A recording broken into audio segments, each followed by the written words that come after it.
get started. Anne-Marie? Anne-Marie? Or showtime? It's showtime. Okay, everybody. Hi, Will. Hey, how's it going? Good. Oh, we could have a talk show just like this. I love the setup. It's great. All right, everybody, just quickly, we want to get into the great debate. This is something that we've never done before, and we have Will Keller to thank for it. Very proactive, well-organized man about town. Calls us ahead of time, and we organized this wonderful, interesting experiment.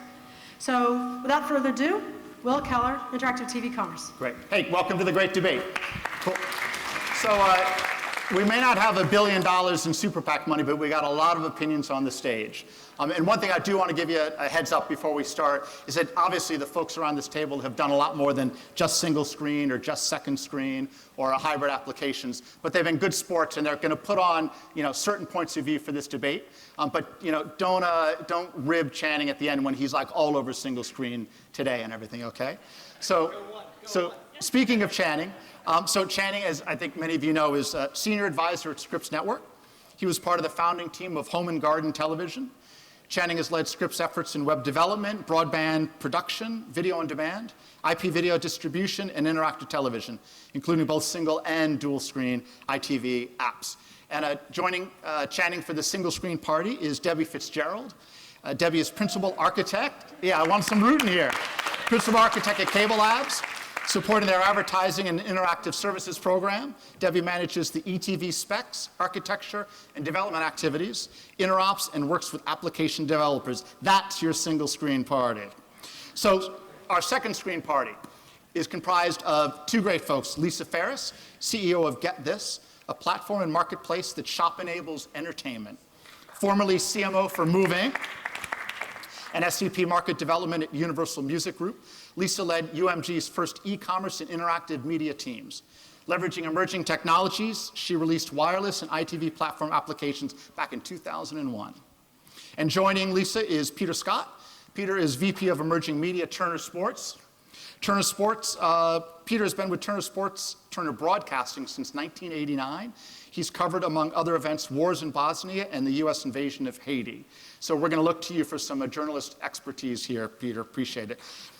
Peter currently has an expanded role with emerging media, overseeing new technologies for numerous sports leagues, including the NBA and NASCAR. Our hybrid party, and we're going to ask them right off the bat to explain what they mean by that, is comprised of Sam Pemberton. Sam is CEO of Softel. Sam founded Softel in the US and has grown the company rapidly to include a wide range of solutions and products. Sam has spearheaded Softel's latest interactive system, which we heard about earlier, MediaSphere Bridge, which offers a hybrid platform for both on-screen ITV as well as the second screen. And joining Sam is Anne-Marie Roussel.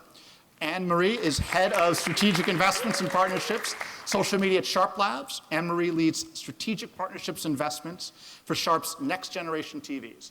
Before Sharp, Anne-Marie had a similar role at Microsoft, where she evaluated innovation for Xbox, IPTV, and Zune. And I'm your moderator, Will Keller. I'm president of Interactive TV Commerce. I work with programmers, advertisers, and brands to increase their sales by developing interactive television commerce programs. We've got some plants in the audience here. I'm going to call them opinion makers. They got their own provocative questions. We've got Michael Collette, founder of Media Tech Strategies. We've got Mike Kelly, SVP of New Business Program and Advertising in Sequence. And we have Zane Vella, CEO of WatchWith. Thanks for participating. So very quickly, here is the debate structure. We're going to have 3-minute opening statements by each of the teams. Where they're going to have topics divided into 3 areas: viewers, technology, and the economy. We're going to follow each of those topics by questions from the audience. So get your questions ready, okay? We're going to have a 60-second clock on all questions and all answers. And then we're going to have 2-minute closing statements. And then we're going to have cocktails. So thanks to the TV Plus folks, we're going to take 4 polls here. We're going to have a poll on each of the sections, right? So you can say, who won the viewer section, who won the technology section.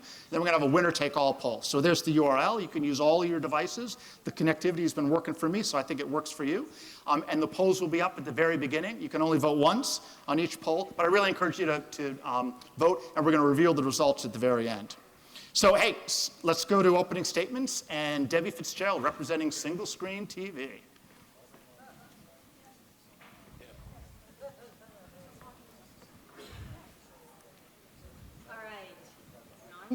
Hello? You got it. Will only gave me 3 minutes for this opening, so I want everybody to keep your eyes on the single screen and don't get distracted by your second screens. Okay, single screens. One of the biggest things that single screens do is offer reach. There are over 100 million interactive households in the United States between cable, satellite, telco, and now ACR-enabled connected TVs. TV is still the overwhelming primary platform to view TV. We've heard people view TV for over 5 hours a day. It is the screen that gets the eyeballs. And we've got eyeballs here. Ease of use. Single screen apps can be pushed to the viewer. There's no viewer initiation, there's no viewer interaction, there's no requirement to go out to the App Store and find that app and download it and do all that stuff. The TV and set-top box are always available. You don't have your screen timing out like my screen's probably going to do here right now. You don't have battery problems. You're not doing some kind of ACR draining battery activity. The TV and the set-top box are always turned on.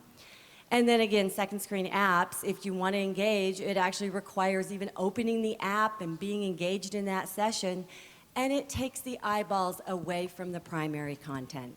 Second screen apps keep those eyeballs on the primary content. Single screen apps are proven. Between just Comcast and Cablevision, there have been nearly 3,000 ad campaigns with over 10 billion ad impressions. HSN has been making millions with their Shop by Remote app, which actually started in 2005. The Showtime Sports Interactive app has been a huge success on many different single-screen platforms. Medal count. Olympics are coming up, but we've already done Olympics in the past. ITV apps capitalized in the Olympics to over 40 million viewers back in 2008. BBC's been proving this for a while. Food Network Interactive on Cablevision, they get, what, 50,000 a month interactions where people are downloading their recipes. This is an example of a single screen app that actually took the viewers away from their telephone caller ID and put it up on the big screen. I can't believe how conditioned my family is at this point. When the phone rings, they look at the TV. She's from cable. Debbie is not pulling any punches here, guys, so I like it. Keep it going, man. Come on. Come on. It's true. It's true. She's got about 30 seconds There's left. a lot of opportunities. Stars. I think this is the best app that Stars has put forward. I think it's great. When I turn to a Stars channel, I want to find out how do I get to my VOD version of this without going through the whole Comcast guide. I think it's a perfect platform for polls like ESPN. How many times does ESPN tell you to go to the second screen and take a stupid, simple poll that you could just do on your TV? How about micro-donations? There's an election year coming up. This is a great opportunity.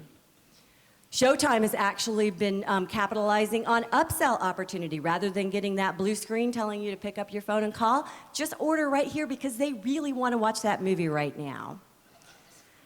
And a couple more things I learned today. PayPal said 49% of people said they would buy from their TV. I think the Home Depot opportunity is a great one, right? Just click and you're there. Good job, Debbie. Okay, we're off to double screen land. Peter Scott and Risa Ferris. I'm going to take my jacket off. Yeah, I think it's time, man. While he's taking his jacket off, how many people here today have been using second screens? Can we see a show? A lot of hands coming up here. Need Okay. to say more. Okay. This is the most second screen. This is the group that you would expect to use second. Peter, you're Hey, on. so second screen experience. There's 100 million people that have been trying to use interactive TV for the last 6 years. It's not working. Second screen provides 100 million people the opportunity to personalize their experience. If I want to watch something with my wife, my family, and my kids, I have the personal experience of what I want to have on my second screen, and I am the one that basically decides what I want to see, not being pushed from a broadcaster that doesn't know my habits and what I do. It also provides an opportunity for us on the advertising side. It provides more in-depth engagement for an advertiser to come to us and through a second screen experience provide insight about the brand, to have them interact with polls, to basically see where they can buy that product. Secondly, it allows us to do social TV, which is the biggest thing that's hit arguably in interactive TV in the last 5 years. It allows people to engage with each other, to spend more time with that brand. We are at a perfect situation where people can share experiences with 100 million other potential people. We can find content, we can discover content from our friends, what they're watching, who's watching. It basically connects us to the outside world as opposed to a single experience that is being pushed again by the publisher. The participation of the conversation around a particular event that allows people to really discuss and be in an environment where they're participating in the show. It personalizes their personal experience for what they want to see. Ideally, we're all in tribes. All of us are part of a tribe, whether you're a Game of Thrones tribe, whether you're a San Francisco Giants tribe. A second screen experience allows you to bond with your tribe. It allows you to participate with your tribe, whereas a single experience does not allow you to do that. Finally, one of the most important things is it allows you to control your experience, how you want to interact with the show. And I think that for us, as you can see, based on some of these stats that Lisa will share with you, allow people to customize and personalize experience that you cannot do via single screen. And Peter, the next slide is, if you want to talk briefly to the next slide, it's an application that you guys have done. So why does this help buttress the support for second screens? So a perfect example, we work with NASCAR, and we create 10 in-car audio streams for every single driver. And can I click it back? That's okay.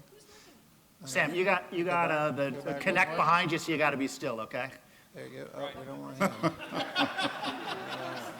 Keep going. One more forward. There you go. Okay. It's hard for Sam to be still, okay? Sorry about that. So one of the most exciting experiences we have as part of the TV broadcast, we allow fans through a second screen experience to basically sit in with the driver of their choice and listen to their in-car camera, find out how many RPMs they're running on their car, how fast they're going, and allows them to get into the car and listen to the banter between the driver and the crew chief, how he moves, what's going to be his strategy. Is he going to take 2 tires when he goes into a pit stop? Is he going to have enough gas? And it creates such an enhancement for the experience that we keep people watching the broadcast longer. So Lisa, what do you, great job, thank you, Peter. Why don't you wrap it up with where those quotes came from, and then we're going to move on to third screen. We're going to move on to hybrid. So we've been talking to consumers because at the end of the day, they really will give us the answer. And what we heard from them, and this is just one quote, "Oh no, don't touch my TV screen. I don't want any interruptions from the show. Plus, things on my iPad I can control." And so people really, most of these consumers, at least female demographics that we're talking to, really do not want anyone to touch their screen. And in fact, most of the Twitter feeds they see, they find rather disruptive, unless it's on their own screen on their terms. Okay, hey, good job, second screen. Unless they can talk to their one screen. What was that? Unless they can talk to the first screen, then they'll have lovely time. Interesting, we'll bring that up later. Sam, you're on. Right, well, first of all, I'm not prepared for this at all compared to these guys. I mean, look at these guys. No, okay, no, we're prepared. Don't worry, Anne-Marie. You're in safe hands, so long as I don't move, apparently. So, in fact, if I do that, no, it doesn't work anyway. But so, can I get the next next slide? Yeah, I mean, the great news for us is, if we can go back one, sorry. The great thing for us is that we agree with both parties. I mean, we've got kind of, you know, frankly, I got the easy job. A little wishy-washy, Sam. Right? Well, it's not, you know. I mean, the fact is that the first screen is fantastic. Totally agreed. And it's, you know, the red button proves it. A third of the UK population interacted with either Glastonbury or Wimbledon last year. That's stats from the BBC Trust. Amazing stat, I think. Almost a third of the population. You look at the second screen, and you know, frankly, we've got a natural experience. We've got touch. It's so much more engaging, as these guys have already said. I'm going to try and show you quickly what we mean by hybrid. So if we can switch to the video, can we get the video up? So this is what are we starting on? We're starting on a Coke commercial. I don't know the password to my iPad. Okay, so what we've got here is at the bottom right, you've got two options. You can either browse or you can interact on the second screen. So I'm going to go into my Coke app, and then I'm going to tell it I want to do something. My set-top's over there. And like all good demos, it's not going to do anything. This is not helping the case, but Good. everyone, Okay. you know, Well, it's forget live that. environment, It's so all keep very going. good. But could you explain what the overall idea is behind this? So the idea is we've got, I could try and fix it, but I can't be bothered. No worries. It's too late in the day. Chip will show it much better than me tomorrow anyway. On Debbie's panel, right? So what we're showing is the ability to engage the viewer and the viewer to interact in a natural way. They can, if they want to interact on an iPad or a smartphone or whatever, they can interact that way. If they want to interact by just getting a URL sent to them, they can interact that way. If they want to do it right on the screen, they can interact that way. Very natural, and it increases the reach, but it also increases the desire, and we'll come back to that, I think, in one of the questions later, but it increases the desire to interact, and that's very, very important because we want people to engage. We want people to enjoy television because television is a phenomenal medium, as already pointed out by Debbie. But as Peter said, it's also important to give much richer experience as well. So it's kind of a best of the both worlds, and yeah, we've probably got a slightly easier job, I'd probably say, than these guys in a way, because we can agree with both. Okay, good job. Let's go to the questions. We'll go back to the PowerPoint, please. So here's our first question, and this is directed right back to Sam and Ann. So what viewer behaviors are critical to ITV, and how does a hybrid strategy best fit these habits? Say you want my notes. You won't No, it's all right. That's the British-French thing, you know. Absolutely. Right. The British hug the microphones, the French try to get it, right? Okay. Entente cordiale, exactly. All right, good. So what's in it for the viewers to have a hybrid solution? Well, I think it's very simple. It's democracy. Don't we live in a democracy? Hands up for those who don't. Yeah, it's democracy. All right, democracy. Don't you want a choice between your first screen and your second screen? Yeah. Sometimes I want to watch stuff on the first screen. Sometimes I want to watch stuff on my second screen. Do I want to throw my Facebook page with all my lovers in front of my kids who are watching TV with me? I'm moving a little this way here. I mean, really, let's be serious, right?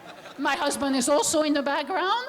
Not really. Okay, so that is a very good example where I want first screen first, you know, with whatever show that's appropriate on the screen, and then on my second screen, whatever is appropriate for me, okay? Cool. So that's a hybrid solution. Cool. Do we have any rebuttals?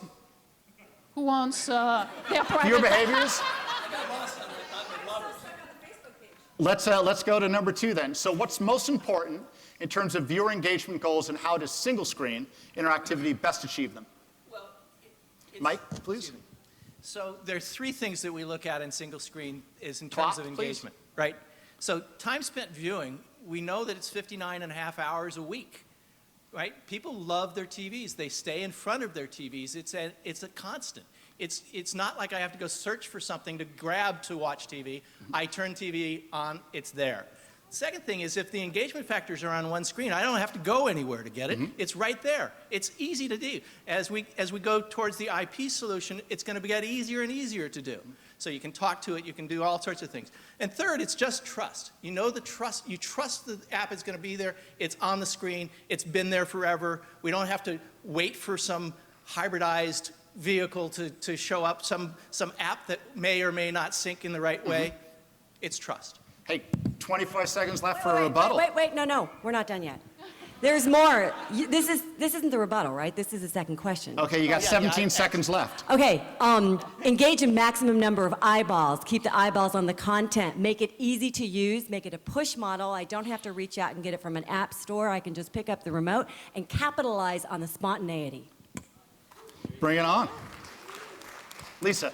Rebuttal? In 2001 and 2011, we did some surveys, and the fact of the matter is that most consumers don't know the difference between menu and guide.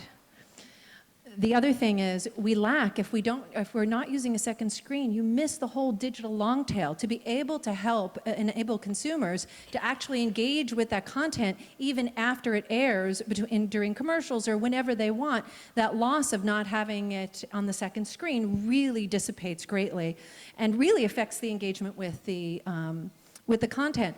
And then I think the other thing is it really goes back to control. It's so much easier. People use this every day. They are very familiar with it. Rich media, you don't have to worry about the kludgy overlays and all of the other things that have been challenging really the ITV business for the last 18 years. With the second screen, it just simplifies it. I'd call that a strong rebuttal, Lisa. Good job. Okay, third question. I'm going to be complimenting all of you. Why do you think second screens will be the strategy of choice for social TV?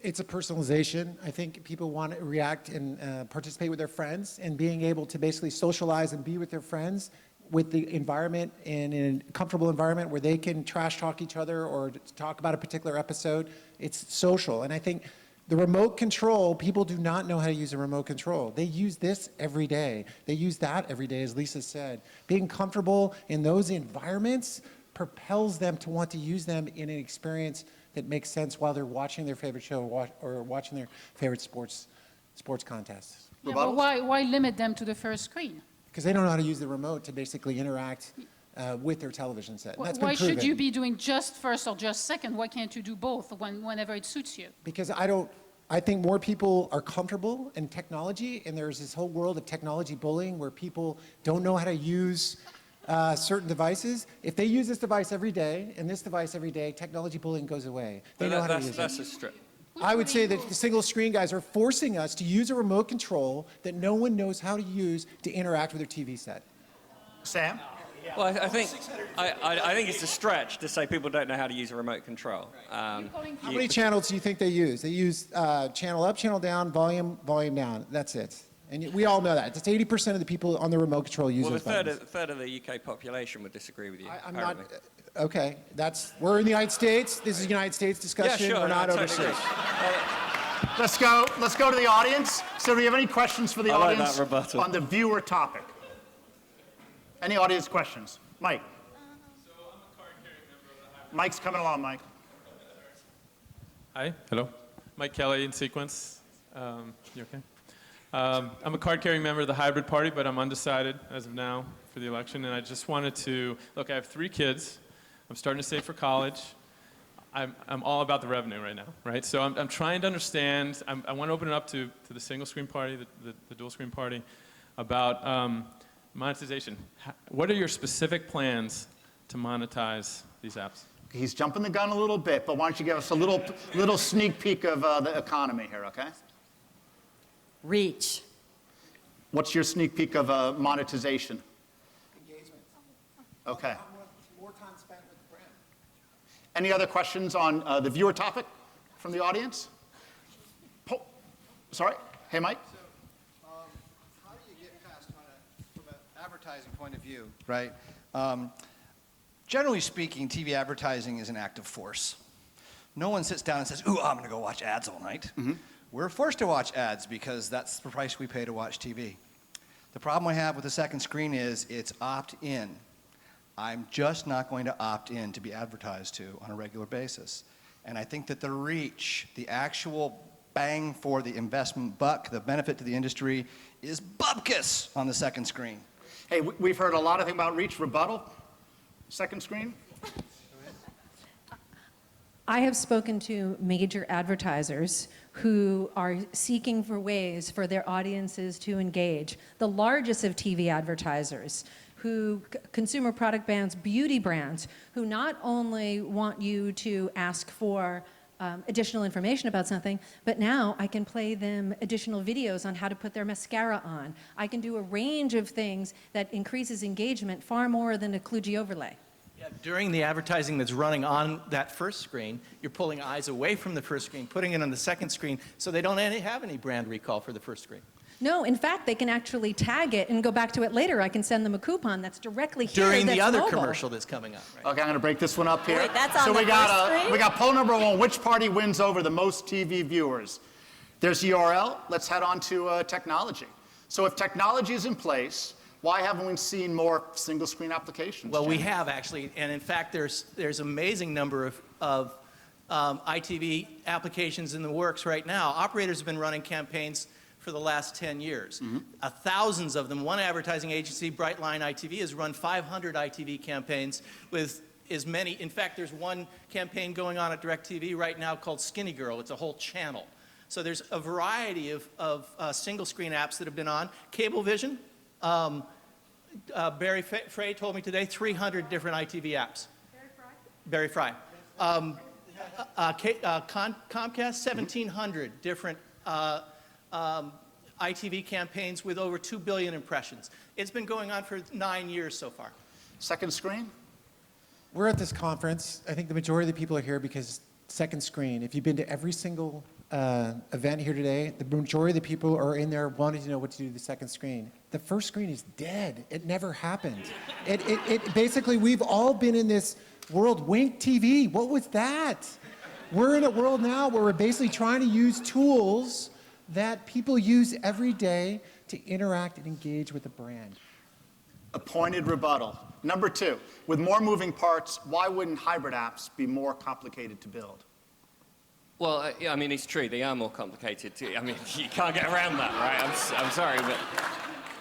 so obviously, if you want to take the best of both worlds, you're going to have to build out to both, right? But, you know, Rebecca Lim this morning was saying that, or this afternoon, whatever it was, I'm jet lagged, from New York. That's actually genuine. Anyway. Are you trying to buy more votes for that comment, or what? Please. Go America. Sorry. I've completely lost track of what I was saying. No, the whole thing is what's that the payoff? you can effectively, you've got to tailor how much complexity and how much cost to the reward. And to Michael's point, I mean, the Coke commercial, unfortunately, I couldn't just show you, is very, very simple. So you're watching a Coke commeral and you're going to demo that tomorrow, though, right? Yeah, absolutely. Okay. I could probably get it going now, but I won't even try. I just blame someone else. But in truth, it's a very simple app. How many times did the bears touch the bottle? Mm-hmm. Okay, that's really simple. It's very simple to build out on first screen. Extremely simple on EBIF or True Two-Way or other platforms, Media Highway, and so on and so on. Equally well. We can build out very quickly. We can build out a second screen app that really brings the best of both, and then we can very quickly give fulfillment in the hybrid space. Rather than waiting for a mailed coupon like we were doing with Canoe, and I love Canoe and all that sort of stuff, but we were doing mailed coupons, you know, snail mail. Now we're not. We're using Facebook credentials, an opt-in model. We can send you the free bottle of Coke coupon or discount straight away. Anne-Marie? Yeah, I just want to add, it's not a question of technology. The technology is here today. It's a question of the vested interest and the incumbents and people who don't want to see it happen. Because they have, again, vested interest, they get a big fat check at the end of the month and they don't want to see that change.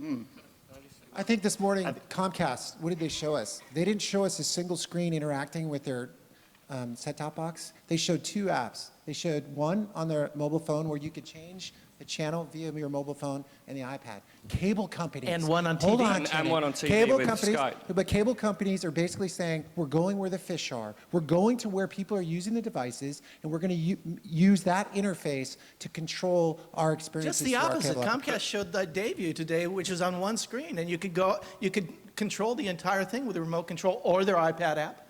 To be sure, it could be a great navigation device. It's great for navigation, right? But for doing second screen content, that's right. Or first screen content, it's not and just going back to the question in terms of how to keep the cost down, templates are a way to do that. So I'm not saying they're always the right way to go, but you can do. We've got some presidential polls that we've got. We're running out, and we've got something else. Formula One. We've got a golf app. They're actually underneath very, very similar, but you know they're giving users the ability to vote or poll, and then aggregating in the cloud. So we got a bit of anything from the audience here. Any questions or a point of view from the audience on technological complications? Back up right at the top there. Speak up, please. That's a great question. Let's do it all around the table. Time to deliver. 6 to 18 months.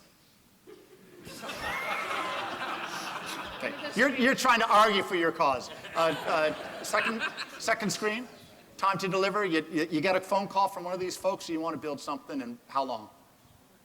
It's just on the complexity of the app. It could be a month. It could be 3 months. Okay. That's right. I mean, So to a Channel's notch lower? point, you know, and equally. Oh, I'm sorry. Check. 1 month or 3 months? 1 to 6 months. We got a little 2 Price weeks. is Right going on here. How about from your side? You were just talking about technology. No, absolutely. Well, again, I agree because we're kind of the best of both, as I say. Don't forget that in the vote. The important thing is that it depends on the complexity, as Peter just said, and it depends How long? in both. Well, I mean, if it's a template that we already have, Kind of a range, ballpark literally range. days. Literally, if it's a We template. got you're days right. here. I'm a little it's- skeptical there. Here we go. No, it's days. It's days. Genuinely, it's just changing JPEGs and so on, or PNGs. Last question for technology. Aren't all the competing second screen technologies evidence that no one's really identified a good solution? I think all the competing second screen technologies means that there's a great market there and people are still trying to figure it out. Because if you take a look at, if you talk to the networks, they're doing second screen network apps, they're doing second screen show apps. You have all of the social TV people creating apps because there is a market there. Have they figured out how to monetize it? Not yet, but I have to say that the advancement in the past 12 to 18 months in second screen certainly trumps what we've been trying to do for 18 years. Agree. Very interesting point.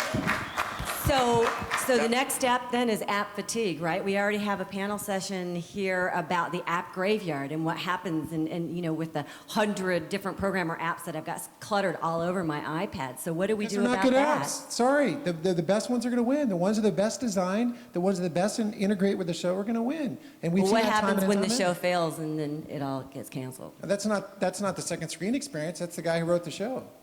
Interesting. Any questions from the audience on the technology before we move on to economy? Over there. Mike?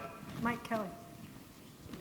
So we haven't talked a lot about connected TVs here as a single screen option. So it's interesting. I'd love to hear from the dual screen party, the second screen party about, I mean, with connected TVs, you have a rich environment, right? You can do a lot of the things on the IP platform that you're doing on the second screen. So how do you feel about those?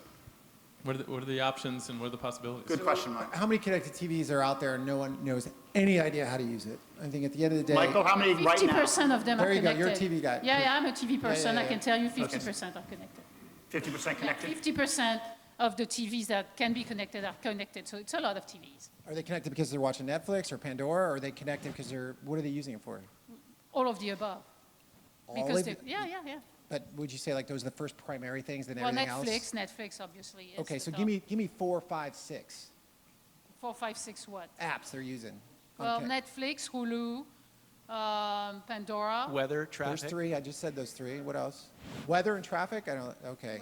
Whatever. But help us understand the But sport. What I'm trying Yeah, to what- say, what's the what I'm point? trying to say is connected TVs, Netflix, Pandora, no question about it. Yeah. Maybe Hulu on a good day. But my point being, there's not a lot of apps that people use through these connected TVs. They Not just- yet. Because Not it's yet. emerging market. It's just emerging, and people are using it more and more. It's growing super fast. But that's the point. That's the point. Super Is this is fast. emerging? Did you just say And why? super fast? Indeed. Why are they putting this technology on the single screen? Because that's where the viewer's eyeballs are. Okay, we're pulling up question number 2. Which Wait, hold on party? one second. I think there's a purpose for it. It's for me to be able to swipe my second screen experience onto the first screen when I feel like it. That's Exactly. One don't quick need the second question of screen. point of I'm view with over her here. on that one. Yeah. Swiping is hybrid. One last quick question before, and while he's asking that, poll number 2, which party has the technological edge? Please vote. So how does any of these technologies actually apply to the users that are, say, over 55? Which, there are some people in this room, and how does that actually work for any of you? One I mean, quick answer I on don't that. see any digital Lisa? natives here. I mean, just look around yourself. We're all digital immigrants, okay?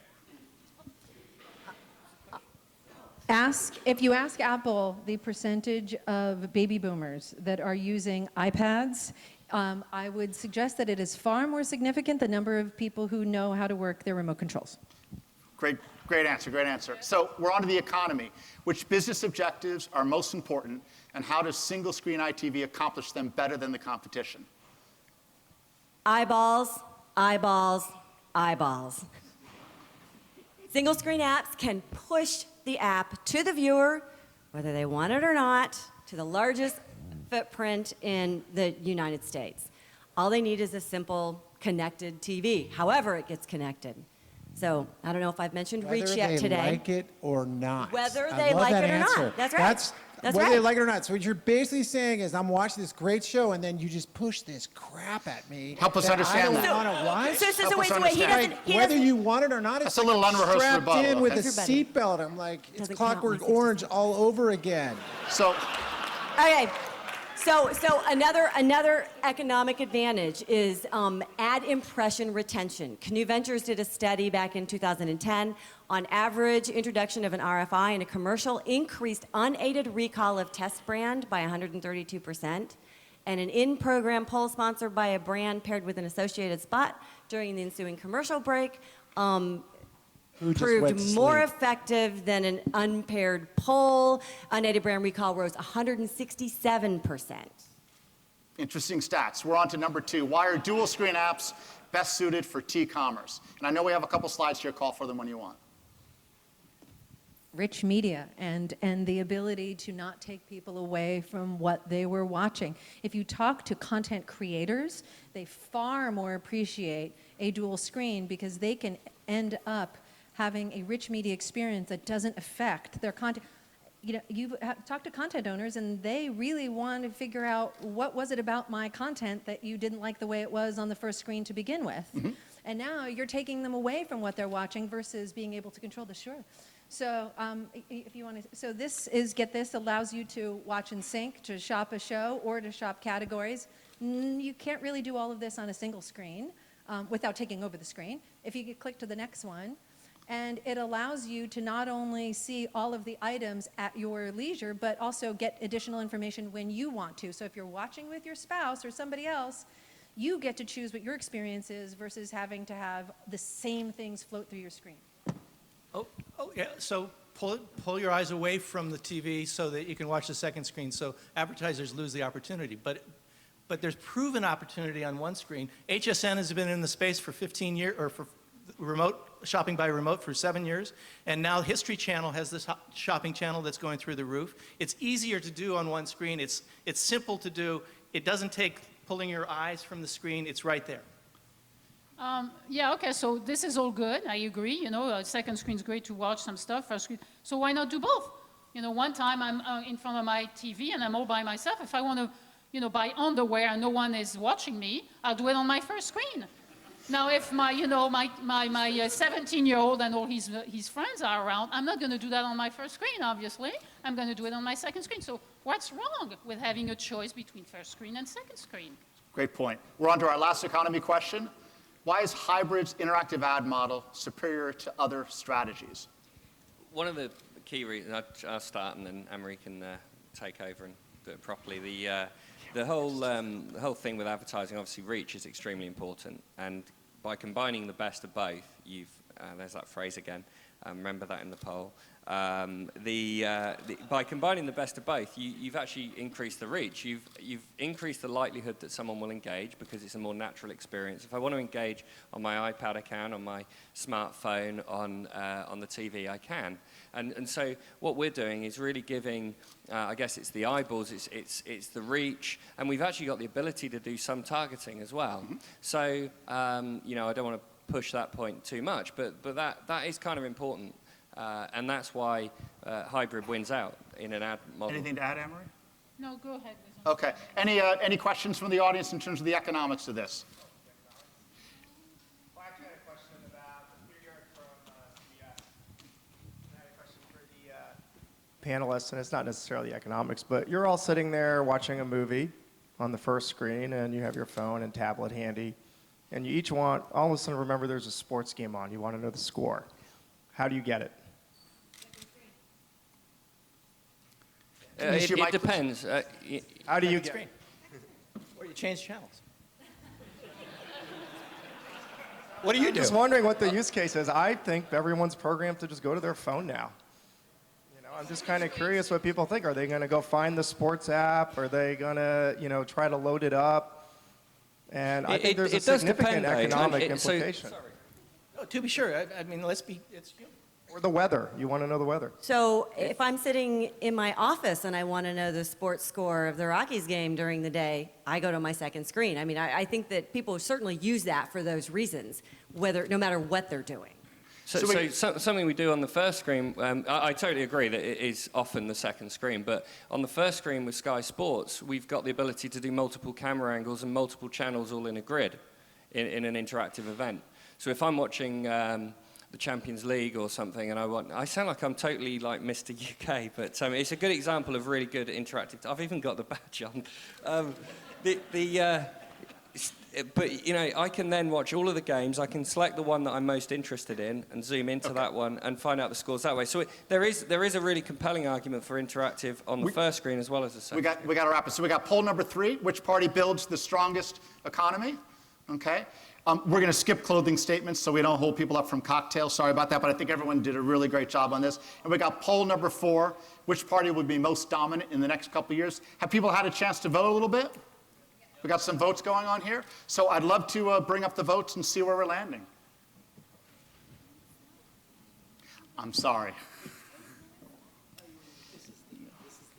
Second screen thinks we should drink for cocktails. Yeah, we totally agree. So which party wins over the most TV viewers? It's pretty darn close. We have single screen at 26%, second at, looks like it's going to be 39%, and hybrid at 35%. So pretty even, Stephen, on that one. Let's go to the next one. Poll number 2. Which party has the technological edge? Second screen blowing away the competition here, folks. It's close. Yeah. Poll number 3. Which party builds the strongest economy? Second screen, a little bit of the edge here, but single screen and hybrid pretty darn close. And drum roll, please. So which party will be the most dominant in the next couple of years? This is the winner-take-all one. Second screen, taking the Kool-Aid here. Hey, I really want to thank our panels. They did a great job. Thanks very much for coming. Have a great cocktail hour. Nice job. You did a great job.